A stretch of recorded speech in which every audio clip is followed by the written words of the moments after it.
today, Pfizer is committing, as will other drug companies as we go through the weeks. But Pfizer is truly one of the biggest in the world and one of the greatest in the world.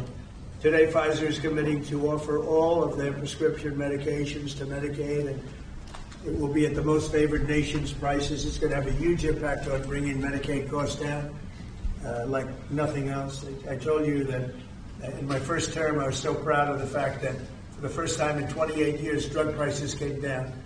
And I had a news conference that I explained it was 0.1%, but it was down. And here we're talking about, in one case, over 1,000%. This is a critical step forward to our work and to improve health care, and hardworking, low-income Americans, especially low-income Americans, will be helped so greatly. In addition, Pfizer is agreeing to provide some of their most popular current medications to all consumers at heavily discounted prices of anywhere between 50 and even 100%, and that's off the price.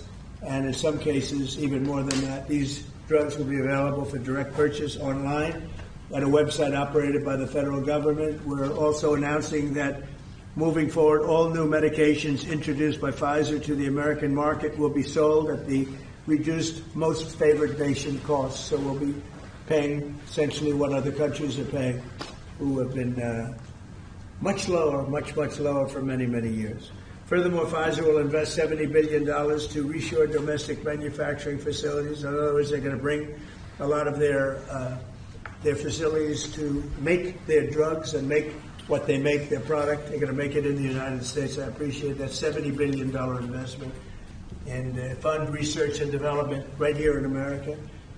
We're working with other major pharmaceutical companies to secure similar agreements. Everyone understands that the status quo where Americans pay more for drugs, prescription drugs, and they pay more than foreign countries who take advantage of us in many other ways, although not so many anymore. I think we've pretty well got that stopped, right? I think so.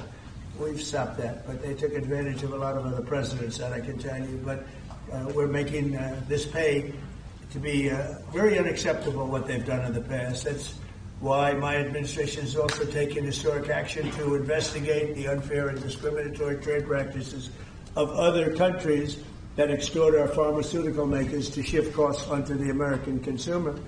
They say, no, give us a price, a very low price, and just charge the American consumer, charge it to the U.S.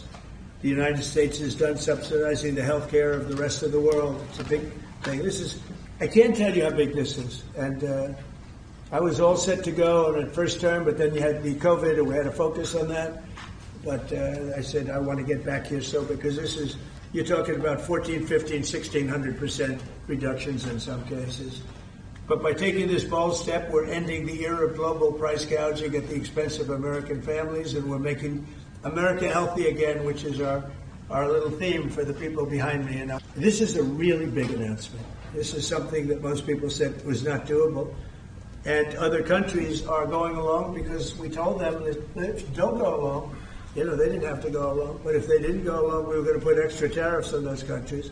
And we were going to charge them the amount of money that they should be paying for the reduction in costs. So I think we had a pretty good negotiating position.